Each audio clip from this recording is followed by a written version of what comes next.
Ces dernières semaines, j'ai eu pas mal de visites, et nous en avons donc profité pour découvrir ce joli pays qu'est l'Allemagne. Des villes, j'en ai visité pas mal en Erasmus, un peu plus d'une quarantaine en un an, autant vous dire qu'on était courageux.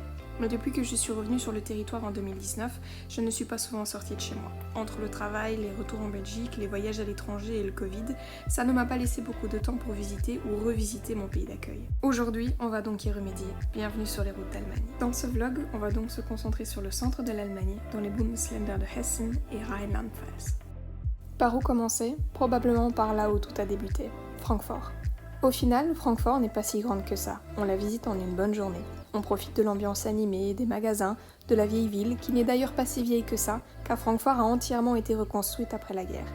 Que ce soit depuis la vieille ville ou encore les berges du Main, on peut également y admirer les gratte-ciel qui donnent à la ville son skyline si reconnaissable. Petite anecdote, c'est de là que Francfort tient son surnom de Main-Hattan, le Main étant le fleuve qui traverse la ville. Alors, vous voyez les ressemblances? Toujours en Hessen, mais cette fois-ci, bien plus au nord, je vous présente la belle ville de Marbourg. Entre ses jolies églises, sa vieille ville en colombage, ses rues escarpées et son château perché, vous ne pourrez trouver d'endroit plus mignon que celui-là.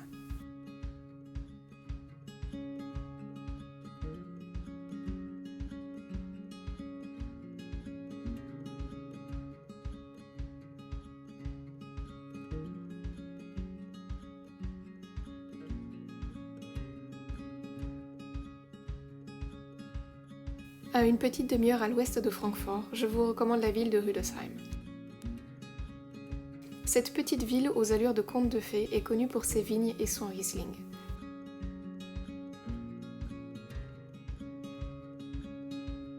D'ailleurs, le château Johannisberg n'est pas très loin de là et vous offrira une jolie vue depuis la colline, en plus d'une visite des caves du château et une dégustation des plus vieux Riesling d'Allemagne.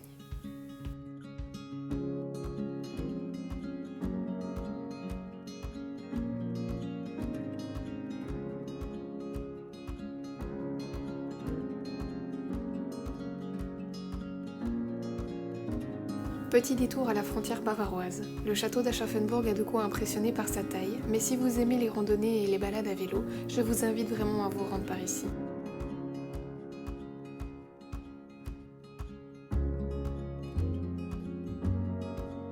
J'espère que vous aimez les châteaux, parce que j'en ai encore à vous présenter. Mais ceux-là doivent sûrement vous dire quelque chose.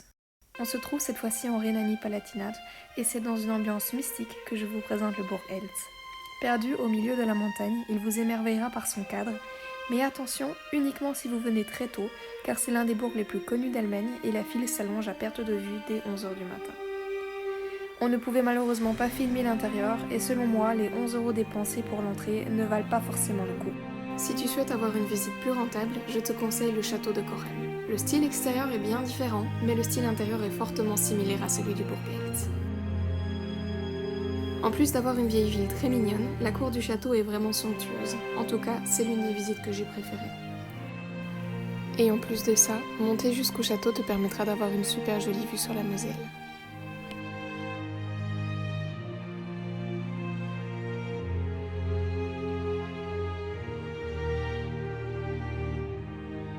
J'espère que ce petit vlog t'aura plu, j'ai encore énormément de choses à montrer et à visiter, donc n'hésite pas à me dire si tu veux en voir plus sur ce merveilleux pays. On se retrouve la semaine prochaine pour une nouvelle vidéo. Ciao!